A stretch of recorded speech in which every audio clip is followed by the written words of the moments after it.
एक हॉस्पिटल में एक्सीडेंट का एक केस आया। हॉस्पिटल के मालिक डॉक्टर ने तत्काल खुद जाकर आईसीयू में उस केस की जांच की। 2-3 घंटे के ऑपरेशन के बाद में डॉक्टर आईसीयू से बाहर आए और अपने स्टाफ से कहा कि इस व्यक्ति को किसी भी प्रकार की कमी या किसी भी प्रकार की कोई तकलीफ मत होने देना और इससे इलाज और दवा के पैसे भी मत लेना। तकरीब 15 दिन तक वो पेशेंट उसी हॉस्पिटल में रहा और जब वो बिल्कुल ठीक हो गया तो उसे डिस्चार्ज करने का दिन आया तो इस पेशेंट का तकरीबन 2.5 लाख का बिल उस हॉस्पिटल के ऑनर की टेबल पर आया। डॉक्टर ने उसी वक्त अपने अकाउंट मैनेजर को बुलाया और उससे कहा कि इस व्यक्ति से एक पैसा भी नहीं लेना है और ऐसा करो कि तुम उस पेशेंट को लेकर मेरे कैबिन में आओ। पेशेंट को व्हीलचेयर पर बैठाकर कैबिन में लाया गया। डॉक्टर ने पेशेंट से पूछा कि प्रवीण भाई, मुझे पहचानते हो ना? पेशेंट ने कहा कि लगता तो है कि मैंने आपको कहीं देखा है। डॉक्टर ने कहा कि याद करो, 2 साल पहले सूर्यास्त के समय शहर से दूर उस जंगल में तुमने एक गाड़ी ठीक की थी।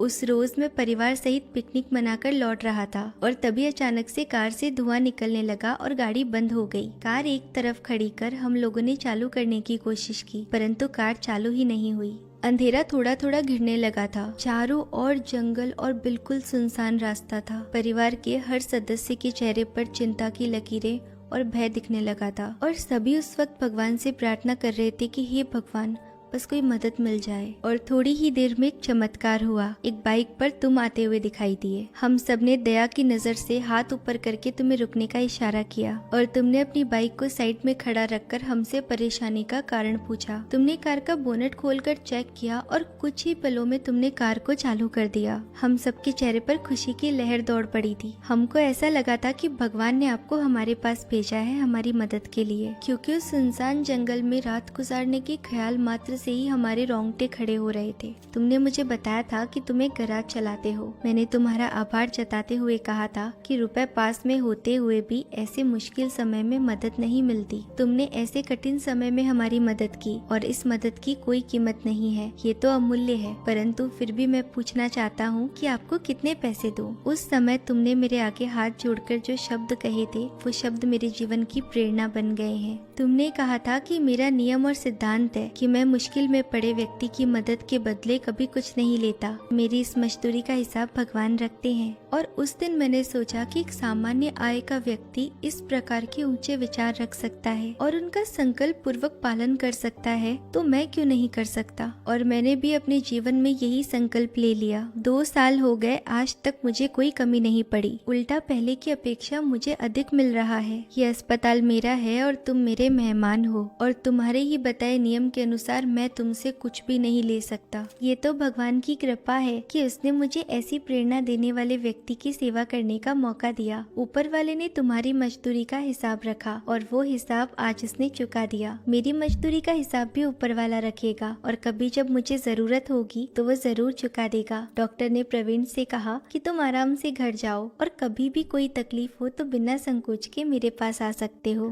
प्रवीण ने कैबिन से जाते हुए कैबिन में रखी हुई भगवान श्री कृष्ण की मूर्ति को हाथ जोड़कर कहा, हे प्रभु, आपने मेरे कर्मों का पूरा हिसाब ब्याज सहित चुका दिया। और ऐसा कहते हुए प्रवीण खुशी खुशी उस कैबिन से बाहर चला गया और इधर डॉक्टर के चेहरे पर भी संतोष था। तो दोस्तों, ये थी आज की कहानी। आपको वीडियो कैसी लगी कमेंट करके जरूर बताना। वीडियो को लाइक करना और अपने दोस्तों के साथ में शेयर करना। ऐसी ही और कहानियों के लिए हमें फॉलो करें। Thank you for watching.